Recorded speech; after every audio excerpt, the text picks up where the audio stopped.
Next story tonight, for many Native people, Indian boarding schools remain a dark and hidden history. And in fact, this week was Indigenous Peoples Day, and November is Native American Heritage Month. So in other words, it's time to talk more about this and hopefully help people heal. And a warning, by the way, some of the things you're about to hear are graphic.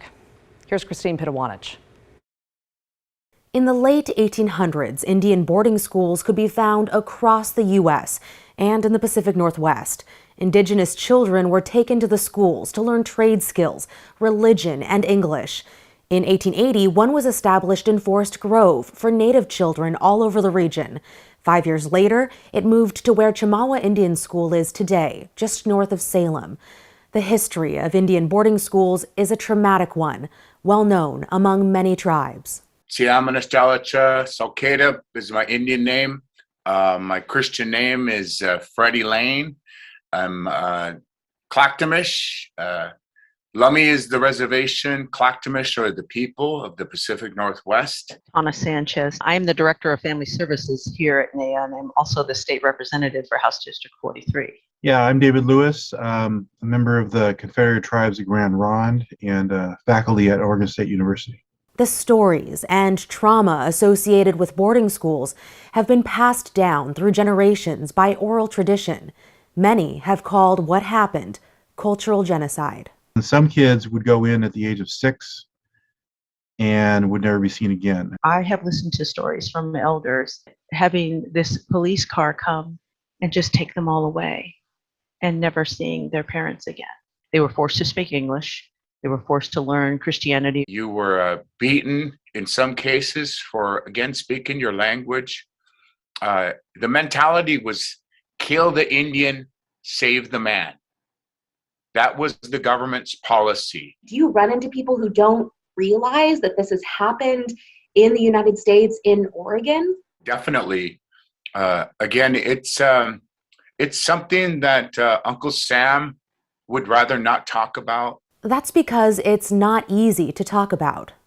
Many of those children didn't make it home. There is a burial ground outside of Chimawa Indian Boarding School right now. Pacific University researchers have documented nearly 300 students buried there. While generally sickness did spread in schools, those in the indigenous community say it wasn't just disease that killed students. We're talking about, basically murder on the part of teachers in these schools. The abuse that happened in those schools was immense. There was sexual abuse there. That's well documented. The history is it's tragic. Lane recalls a heavy conversation he had with a 75-year-old tribal chief who went to a boarding school in Canada. These were his words. They abused me as a child, and I've never seen a chief cry.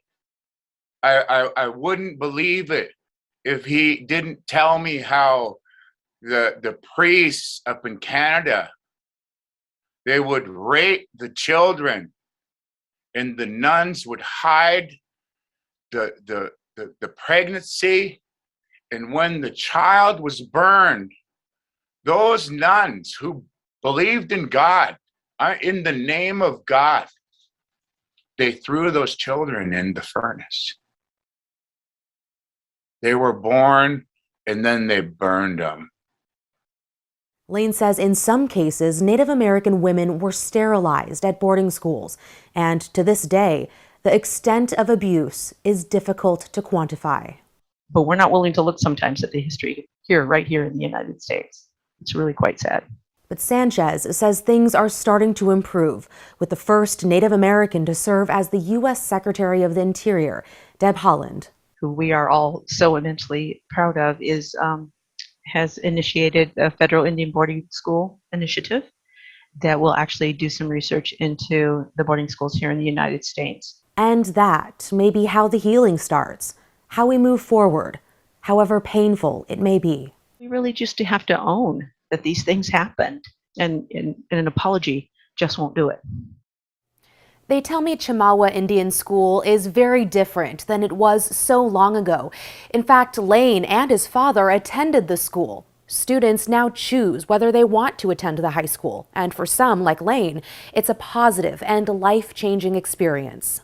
It's become a place where Indigenous people from different groups can come together, form lifelong friendships, and gain opportunity. Christine Pitawanich, KGW News.